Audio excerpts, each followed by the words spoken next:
Hello there everybody and welcome back to Movie Scream. Today we're going to be reviewing the 1989 film Sleepaway Camp 3 Unhappy Campers, and it's directed by Michael A. Simpson and stars Pamela Springsteen. This tells the story of the psychotic Angela who assumes the identity of another camper meant for summer camp that day and begins yet another summer of slaughter. Well, despite quite liking the low-budget Sleepaway Camp and the surprisingly brilliantly terrible sequel of Sleepaway Camp 2, Unhappy Campers, quite enjoyed that one as well.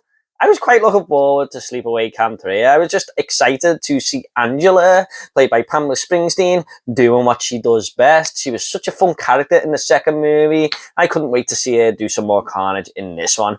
So, did I go in with too high expectations, or was this another surprisingly fun but badly made movie? Let's find out. Seems like every time I go to camp, somebody loses their head. And by the way, guys, if you want to see my Sleepaway Camp and Sleepaway Camp 2 movie reviews, they will be in the description down below in my Sleepaway Camp playlist. After a promising opening scene, I thought, we are back in business.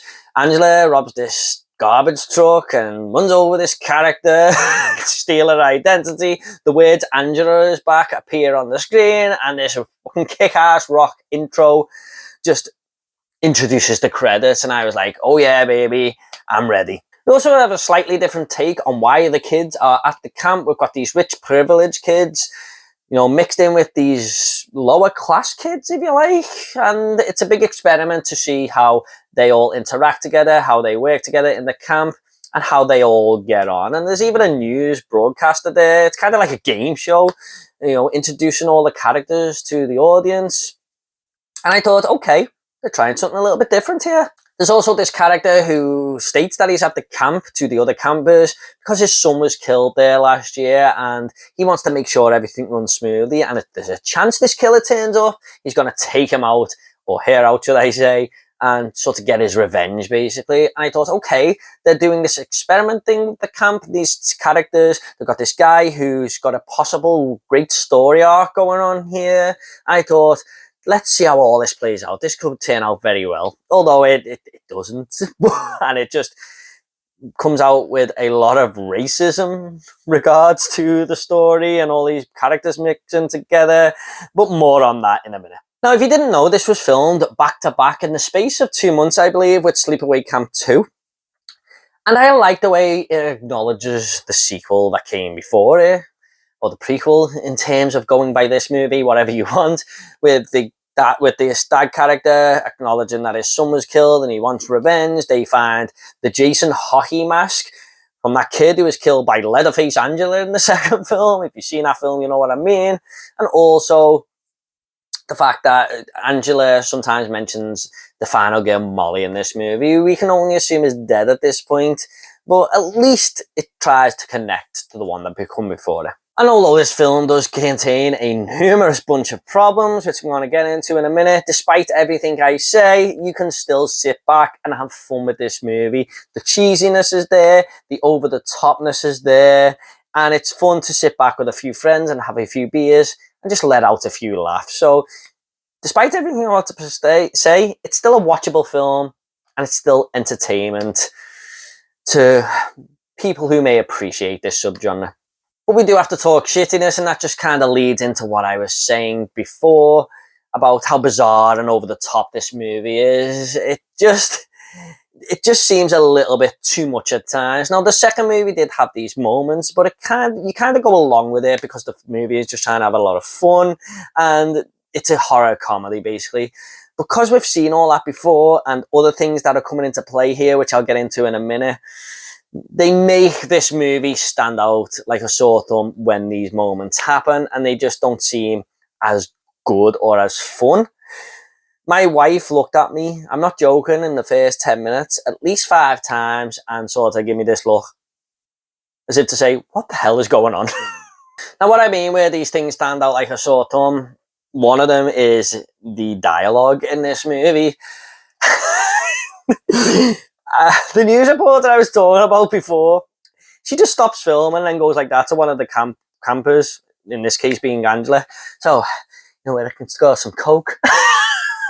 I was just like, what the fuck? Where did that come from?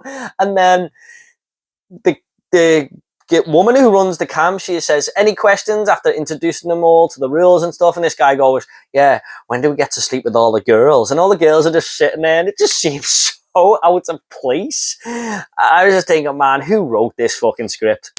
I like being tied up, especially next to you. It turns me on. And the acting just doesn't help the dialogue at all. There's some really poor performances in this movie, but it doesn't make the dialogue land. It doesn't make it flow. There's no emotion. There's no heart to what they're saying. They're basically just reading off a script here, and people in real life just wouldn't have conversations like this. It all just seemed very muddled and out of place. Also, I just want to touch on some of the racist stuff that happens in this movie, some of the racist dialogue. Now, look, a lot of people like to say movies are racist, especially ones from 40 years ago. I had someone on Twitter telling me the Temple of Doom is racist as hell, and the way you interpret that, you could see that as racist or you could not. However, I don't believe that the Temple of Doom was intentionally racist whatsoever. Whether you think it is or not, I just don't think that. I think if it was, it didn't mean to be. And when Disney puts these things, these like statements before some of their movies on Disney Plus, like this is, you know, a product of its time, I do believe that is important to keep that stuff in there, because if the movie do come across as racist, we learn from it, it's history, and we move on. We know not to do that no more. So I do think some films are unfairly tagged as racist. That's just my opinion. However, this one, man, is not a product of its time, because it just feels totally wrong. That's some of the racist shit that happens in this movie. Like, I was kind of shocked at some of the racist slurs in here. And there's characters from backgrounds that people will prejudge them characters from being from them backgrounds. But the dialogue is the one that really got to me. Like, I just couldn't believe some of the things that these people were saying. There is a moment where this girl says, oh, that guy's cute over there, to a friend. And she goes, but he's Mexican. And I'm like, did you really just say that? Fucking hell. And then there's a moment later on where this rich girl says to this black guy, you know, the N word, you know what I'm talking about. And he sort of flips, gets up and goes, who are you talking to? And it's actually him who gets in trouble, even though it was her who came out with this totally horrible slur to him. It just didn't feel right at all. And in modern days, that girl would have just been kicked out of the camp. But the camper just pulls him to one side and says, stop overreacting. The characters are all very strange too. I mean, we've even got another camp paedophile in here. What is it with these sleepaway camp films having paedophiles who work at the camp? I mean, there's this guy who's about 60 and he's going around to the young teenage girls. And he's got this Playboy bunny belt on and he's lifting his shirt up and shoving the belt in her face. I was just like, this is just so much bizarre behaviour. Why is this guy allowed to work here? Why hasn't anyone spotted him doing this? Because he's doing it in front of everyone. And what is even more bizarre is that these young teenage girls in these films seem to take a liking to these paedophiles. I just don't get it. I mean, maybe it's just one of them sleepaway camp franchise tropes we have. Also, we have this guy from Detroit in the movie, and he is just playing rap music on this big hi-fi stereo he's carrying around everywhere he goes. He's constantly playing it throughout the movie, from morning to night. He's just sitting next to this hi-fi system. Every time, you know, he gets someone tells him to turn it off, he gets an attitude problem. He's like, no, and turns it up. And there's this one moment later on where someone tells him to turn it off and he pulls a knife on them and they just back away.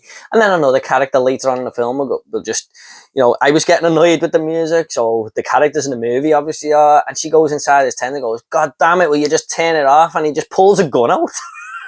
And I was like, how the fuck did this guy get these weapons inside this camp? I haven't even got to the kills yet, and that is where slashers work best. So let's just come away from the weirdness just for a minute there, and let's talk about the kills. Because I was really excited to see Pamela Springsteen, aka Angela, in this movie, do her thing. And unfortunately, the kills aren't the best here. They're not very creative.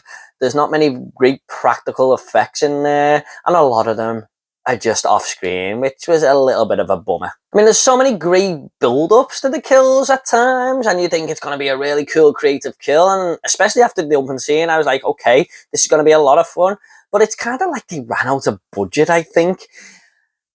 There's one with a lawnmower, and you think this guy's just going to get chopped up into little pieces, and the way they edited the kill is like the lawnmower kind of just bumps into something on the floor, and that's it. There's not really any blood or gore there, which was kind of weird. Also, this guy is tied to a tree, and his arms are pulled behind the tree trunk, and you think his arms are just going to be pulled right off there, but no, he just sinks to the floor off camera, and I was just like, oh, right, okay. And there's just people being beat with sticks now and again. Pamela Springsteen as well is just nowhere near on the level as Sleepaway Camp 2. It's like she had the time of her life filming that movie, and they said, okay, go and relive that moment now, go and do it again. And it's just never really as good, is it, if you're just going to do something again straight away there. And it's kind of like she lost her enthusiasm for the role. Now, don't get me wrong, there are still really cool moments with her in the movie, some really she's still a wacky, zany character. But it's kind of just looked like she was exhausted here. And she just didn't really feel like she was having as much fun killing people as she was in the second film. And there was not really any protagonist to get behind here, like Molly in the second movie. Even the guy who wants revenge here, his arc just goes nowhere. I mean, he killed off, and that's the end of him. It's like they said at the start of the movie, we're going to try with this character, and they just thought, oh yeah, fuck him, just kill him. Yeah, it doesn't matter. It's kind of like the story with the people mixing in the camp. It just goes nowhere. That was a kind of a disappointment. All the characters in this movie were quite unlikable. I'm just going to go ahead and rate this movie now. I'm going to give Sleepaway Camp 3 Teenage Wasteland a 4.5 out of 10. Look, there are lots of problems with this movie, but like I said earlier on, you can still have fun with it. You can still have a giggle. It's definitely watchable. And if you like the second film, you still may get a big kick out of this one. This isn't going to apply to people who are fans of 80s slashers, though. I think kids who are basically just in their 20s aren't going to like this movie whatsoever. But I'm a fan of the genre, and I still had a kick out of this. I would watch it again, put it that way. It just feels like a half-assed revamp of the second movie, unfortunately. Okay, guys, at the end of these reviews, I always like to leave a little fun fact. Now, the red Ferrari that the news presenter drives in this movie was very expensive to rent. So Michael A. Simpson, the director of this film, was the only one allowed to drive it. And if they needed it from one spot to the other, he would be the one to move it and then begin filming. And he made sure no fake blood got in the car seats, although there wasn't lots of fake blood in this movie, in my opinion. So that wouldn't have been hard. Okay, guys, hope you all enjoyed this review. Please do go down below and check out my Sleepaway Camp 1 and 2 reviews. And if you like this sort of content, please give this video a like and subscribe to this channel. It will really help me out. Are you a fan of Sleepaway Camp 3? Leave it in the comments down below and we'll get a discussion going. Thanks so much, guys. You all take care, and I'll see you all in the next video.